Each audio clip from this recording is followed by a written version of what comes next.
ভারতের আহমেদাবাদ বিমানবন্দর থেকে উড্ডয়নের কিছুক্ষণ পর ২ শতাধিক আরোহী নিয়ে লন্ডনগামী ফ্লাইটটি চিকিৎসকদের একটি হোস্টেলের ওপর বিধ্বস্ত হয়েছে। এই মুহূর্তে দুর্ঘটনাস্থলে উদ্ধার অভিযান চালানো হচ্ছে।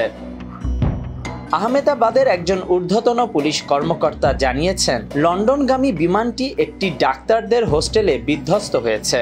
তিনি বলেন, পুলিশ, ফায়ার সার্ভিসের সদস্যরা এবং অন্যান্য নাগরিক কর্মীরা কয়েক মিনিটের মধ্যেই ঘটনাস্থলে পৌঁছে যান। উদ্ধার অভিযান এখনও চলছে।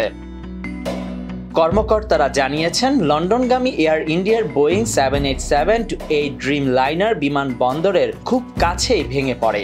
এতে পাইলট ক্রু সহ মোট 242 জন আরোহী ছিলেন। তাদের বেঁচে থাকার সম্ভাবনা ক্ষীণ। ফ্লাইটে 53 জন ব্রিটিশ, 169 জন ভারতীয়, 7 জন পর্তুগিজ এবং 1 জন কানাডিয়ান নাগরিক ছিলেন।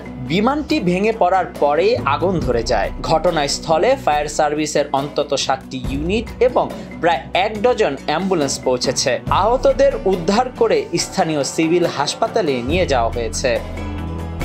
আহমেদাবাদে এয়ার ইন্ডিয়ার একটি বিমান দুর্ঘটনার পর ভারতের প্রধানমন্ত্রী নরেন্দ্র মোদী কেন্দ্রীয় বেসামরিক বিমান পরিবহন মন্ত্রী রামমোহন নাইডুকে ফোন করেছেন। পরে বেসামরিক বিমান পরিবহন মন্ত্রী স্থলভাগে উদ্ধার ও ত্রাণ কার্যক্রম তদারকি করতে আহমেদাবাদে রওনা দেন। প্রধানমন্ত্রী মন্ত্রীকে অবিলম্বে প্রয়োজনীয় সব সহায়তা প্রদান নিশ্চিত করার নির্দেশ দিয়েছেন এবং পরিস্থিতি সম্পর্কে নিয়মিত আপডেট রাখার জন্য অনুরোধ করেছেন।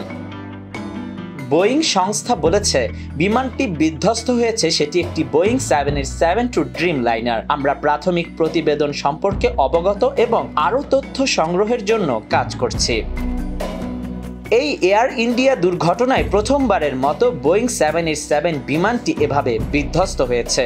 14 বছর আগে এই মডেলটি চালু করা হয় এবং মাত্র 6 সপ্তাহ আগে বিমান নির্মাতারা এই মডেলটি 1 বিলিয়ন যাত্রী বহনের মাইলফলক ছুঁয়েছে বলে প্রশংসা করেছে।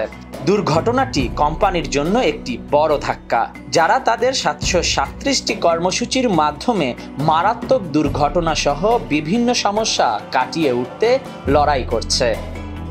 Desk report, news now 24।